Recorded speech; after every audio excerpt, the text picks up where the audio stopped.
Welcome to Retirement Optimizer's how-to videos to help you navigate the software and plan your retirement. This video will work through question 4 of step 12, as well as its subsequent benchmark analysis in step 13. How many years would I have remained retired with my portfolio based on historical returns? This software tool allows for stress testing assumptions in the retirement plan. To test assumptions against historical data, we must describe the retiree's investment profile. The resulting graph will show how the retiree would have done historically with a similar investment profile, with data available going back more than 50 years. To begin, we click on the question on which we'd like to run the analysis. Then we click on the Manage Portfolios button to start the process, and a pop-up window will appear. To add a portfolio, we click the Add button.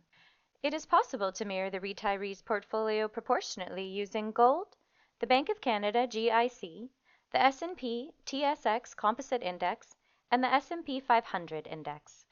Click on the green plus sign to add an investment and the red trash can to unselect. In this example, we will create 3 different portfolios to run and compare, beginning with a portfolio fully invested in gold. Next, we click on the My Benchmarks button to allocate weighting to each asset class represented as a percentage. As we only have gold, we will enter 100. Now we type in a name that we wish to save the portfolio and click Save. Next, let's add our second portfolio. This time, we will invest solely in U.S. equities. So we click the green plus sign to add and click on My Benchmarks to allocate our weighting of 100%. And once again, we enter a name in which we wish to save the portfolio and click Save. Let's add a final portfolio with more diversified investments. Once again, we hit the Add button, and we will select all 4 investments, then click on My Benchmark. One thing to note is once you are in My Benchmarks, is you can click back to Browse if you'd like to add another investment, or you can use the toolbar to search. Now let's allocate a weight of 25% to each asset class. Remember that the total should add up to 100%. We enter a new name for this portfolio, and we click Save. Should you require further assistance while creating portfolios, you can click on the question mark and a pop-up window will appear with more details. Once you have created a portfolio, you can easily view one or more by checking the box on the right-hand side. Like other graphs on step 13, you can show or hide the portfolios by clicking on the legend key, as well as select the time frame you'd like to view by clicking and scrolling the bar at the bottom of the graph to the desired period. Once you are finished adding, editing, or comparing portfolios, close the window to proceed with the analysis.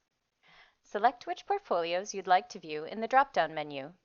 You can compare multiple portfolios at one time.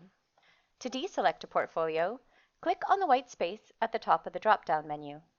Next, click Run to view insights regarding the rate of return assumptions. We can see some portfolios did better than others based on historical returns. Let's view the output in step 13 by clicking on the Show in Graphs box, and then clicking on the next step. Question 5 has a graph and a table of inputs under the benchmark column. The benchmark histogram reveals the investment management results. We can see the percentage of trials the portfolio lasted for X number of years of desired retirement. For example, in step 12, we are informed that a portfolio invested 100% in gold succeeded in lasting all 30 retirement years in only 9 of 21 trials, starting years, or about 42% of the time. In one trial, given a specific historical starting year, the gold portfolio lasted 11 years.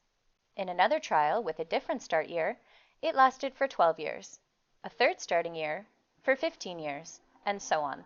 100% investment in gold lasted the retiree all 30 years in only 42% of starting years.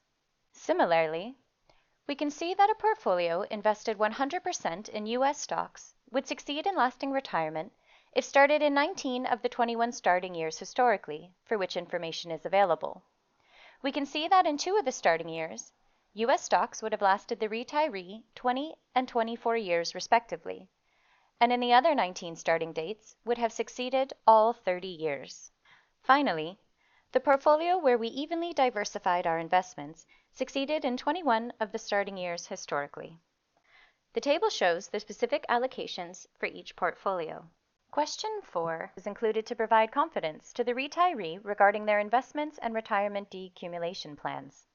The advisor can say with confidence that they tested the investment portfolio and the retirement plans against historical data going back 30 years, and historically the plan succeeded. This completes question 4 and its analysis in step 12 and 13 of the solver.